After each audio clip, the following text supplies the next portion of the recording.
연합문학회와 이일제 동행기입니다. 오늘은 박경리 문학관에 와서 청운대학교 전 교수이신 이하북 교수님과 오늘 이 느낌, 이걸 좀 한번 묻도록 하겠습니다. 느끼면 여기 올라오면서 아무 생각 없이 왔어요. 아니, 그러고 싶었어요. 이제 박경리 문학관 안에 보면서 박경리 선생께서 나는 왜 글을 쓰는가, 나는 오늘 여기 왜 서 있는가, 이런 생각을 하게 돼요. 제가 항상 얘기하는 나는 왜 여기 서 있는가, 그걸 생각하게 되고, 글을 쓰는 것과 내가 사는 것과 모든 것이 다 일치한다. 그래서 정말 아무런 이론 없이 있는 그대로를 보고 있는 그대로를 살 수 있다고 하는 것. 모든 마음을 비고 그래서 살았으면 좋겠어요. 자, 시청자 여러분, 오늘 이틀째 연합문학회와 함께 기자들의 눈이 문학 탐방을 위해서 동행을 했습니다.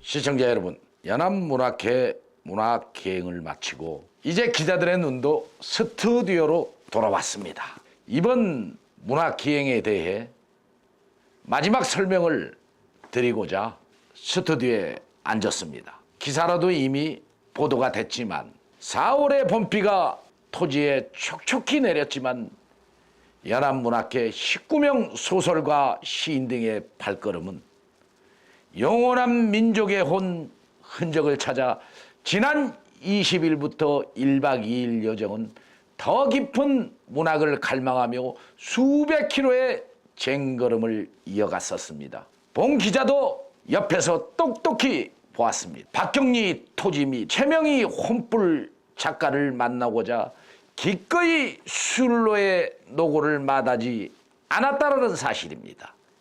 대하 드라마로 널리 알려진 문학의 노벨이라 불릴 만큼 차타가 공인된 작품 박경리 작가의 하동 문학관은 방문객 행렬들이 이어졌습니다. 살아있다는 증거를 보여주고 있습니다. 최참판 때 고가 마을 형성 과정에서도 치밀함이 돋보였습니다. 대하소설 토지가 탄생한 배경에는 글귀동 하나 잡고 연잠에 돌리는 눈먼 말이었네. 그래, 글귀동 하나 붙잡고 여기까지 왔네. 박경리 작가의 심중의 절기를 본 기자도 똑똑히 느꼈고 기억하게 됐고, 그 작가를 만나고자 하는 소설가 시인들의 마음 또한 동일했습니다. 일제와 진면을 그대로 필봉에 담아낸 대작, 토지야말로 영남 문학의 길라잡이로 대한민국 대문화란 별칭은 아깝지 않았습니다. 연합문학회 회원들의 뼈 때리는 감탄사는 다른 미사 요구도 필요치 않았다라는 것이 사실이었습니다. 박경리 작가의 작품 앞에 숙연해진 작가들의 모습을 기자들의 눈은 근거리에서 보았습니다. 전라북도 남원은 강한루 명소 등 유명한 곳이 있습니다. 춘향전 등 작품들도 익히 들어서 알고 있고 많은 사람들이 보았던 고장입니다. 여기에 최명희 문학작품은 그 고전을 버금할 만큼 지역의 혼불이 되었다는 사실. 현대문학 거목으로 인정을 받고 있는 최 작가. 그 작가의 삶은 암투명이라는 죽음의 그림자와 사투를 벌이면서도 작품을 쓰기를 마다하지 않았다는 사실입니다. 동아일보 60주년 신춘문예 당선을 한 최명희 작가. 문단계에서 그 천재성을 입증되면서 인정을 받았는데요. 그러나 최명희 작가의 삶은 고단했습니다. 문학의 열정은 잠을 걷어내기 위해 혼불 상금으로 지필한 공간을 구입해 겨울에 보일러도 걷어내고 작품에 몰두했다고 합니다. 최명희 작가의 혼불 결말은 내지 못하고 타계했지만 이는 후학들의 목이 되었습니다. 본지도 최명희 작가의 문학관에서 그 작가의 혼이 들어간 작품의 설명을 보고 현대문학에서 이런 작가가 나올 수 있었다는 것은 믿겨지지가 않을 정도였습니다. 한 필 한 필 온고지에 눌러쓴 혼이 담긴 작품은 문학을 사랑하는 국민들의 가슴에 남아 있었습니다. 한여루 작가의 삶은 6남매의 소녀 가장이었습니다. 최명희 작가의 문학적 신념은 문학관에 그대로 배어 있었는데요. 저항이라는 사회적 개혁을 담아냈던 작품에서 고인은 갓 50이 되어 이별한 모습을 보고 봉 기자와 그 사실을 바라본 작가들의 마음을 너무 저리게 했습니다. 철저한 사투가 있었기에 혼불이란 작품은 위대해 보였습니다. 연합문학계 회원들의 첫 여정은 함양군 상림공원이었습니다. 숲과 넓은 연못 등이 회원들을 맞아주는 느낌을 주었습니다. 잠시 후 도착한 진주성은 농계의기가 잘 알려진 6만의 시체 더미를 이룬 진주성은 임진왜란의 역사였습니다.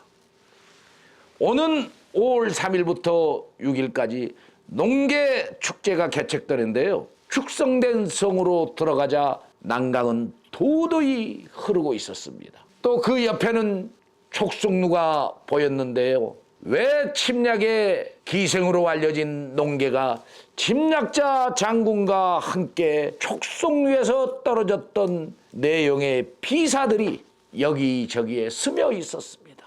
비사를 알려주는 해설사도 있었고 본지도 인터뷰를 땄습니다. 진주성의 애병의 침략을 대항하기 위해 6만의 시체 더미가 쌓이는 비극의 비하인드 스토리는 구국의심을 가진 백성들이 군사였습니다. 영남에는 김시민 장군이 진주성 사수를 위해 싸웠습니다. 전라는 충무공 이슈신 장군이 있었습니다. 조선은 풍전 등하였음을 역사가 증명하고 있습니다. 국립진주박물관 전시는 그때 상황을 말해주고 있었습니다. 진주의기는 김시민 장군과 단연 농계였습니다. 왜군 장군과 함께 촉성루에서 떨어진 여인이 준 역사는 왜군 장군의 죽음은 실로 충격적이었다라는 사실입니다. 조선을 어찌 점령할 수 있겠습니까? 이런 여인의 의기 또한 이러할진대 말입니다. 기자들의 눈은 거기서 감동하지 아니할 수 없었습니다. 이런 비사는 충효를 알려준 계기로 평가받고 있습니다. 이에 20일 오후 촉성루 농계사당 앞에서 강익은 교수의 강의가 있었습니다. 강 교수는 그 지역에서 지성으로 불리고 있고 강 교수의 그 설명은 지역의 한 호텔 로비에서도 문인들을 상대로 강의가 밤 늦게까지 이어졌습니다. 강 교수의 동아일보 당선작부터 촉성루 시 등 진주 충이는 기존에 알고 있던 역사와도 다시 결이 달랐습니다. 새 지식의 판도라를 열어준 강 교수의 강의 고맙습니다. 다수 문인들에게 들려준 그 지성의 한마디 한마디, 대한민국 지성의 문학적 깊이가 진주의 역사와 일맥했었습니다.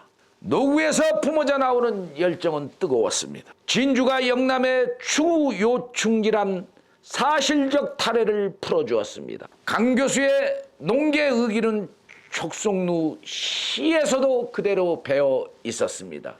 강 교수가 부른 촉성루 한편의 시는 향토에 대한 애정은 실로 대단했었습니다. 그 시를 본 기자가 한번 낭독해 보도록 하겠습니다. 그 밑에 밤안개를 치고 있다. 외바라무 그 왼쪽 발 도포자락으로 말아지고 있다. 비봉이여 그대의 우르르 우르르 한때기 수염 그 밑에 방안개를 치고 있다. 선조의 이유다. 라는 족속루 슬픈 노랫가락이었습니다. 또 그 시에는 고장에 대한 의기와 침략에 대한 분노와 의기를 통해서 조선을 지키고자 했던 농계에 대한 음모가 고스란히 담겨 있었다는 사실입니다. 김우중 연합문학회 회장, 소설가이면서 시인이십니다. 이번 문학탐방에서 충해를 배웠고 문학을 함에 있어 문인들의 자세가 무엇인지 보고 느낀 계기가 됐다고 합니다. 인천 문학 발전을 위해서도 문학가를 세우는 것이 자신의 꿈이고 목표라고 합니다. 연합문학회 기행은 오가는 버스 속에서도 시인낭송과 문학 발전을 위해 문인들이 가질 자세가 무엇인지 서로를 얘기했고 고뇌는 인천 문학 발전의 씨앗이 되리라고 봉 기자는 믿고 있습니다. 이번 여행기를 통해 문학회 회원들은 서로를 격려하며 행복했다고 합니다. 이것이 이번 기자들의 눈이 연합문학회를 따라갔던 문화탐방의 얘기입니다. 시청자 여러분 잘 들으셨습니까? 함양이란 군, 그 공원은 아주 아름다웠습니다. 또 진주로 옮겨가 거기에서 농계를 보았고 김시민 장군을 보았고 국립진주박물관에서 임진왜란의 역사에 대해서 적나라하게 기록해 놓았고 전시해 놓은 모습을 보았습니다. 하동으로가 박경리 문학관을 보면서 봉 기자는 이게 작가의 삶이었구나. 남은으로가 강한루를 보면서 이방원 때부터 내려온 내용들, 춘향전이라는 소설도 만들어졌다는 사실입니다. 최명희 문학관에 당도하여 최명희의 삶을 보았습니다. 그녀는 문학을 위해서 모든 생을 바쳤습니다. 암투병에도 불구하고 작품 쓰기를 멈추지 않았습니다. 지역의 대명사가 되어버린 오늘날의 문단에 최명희 작가와 같은 천재성을 가진 작가가 많이 나오기를 기대하면서 기자들의 눈 김장훈 물러가도록 하겠습니다. 감사합니다.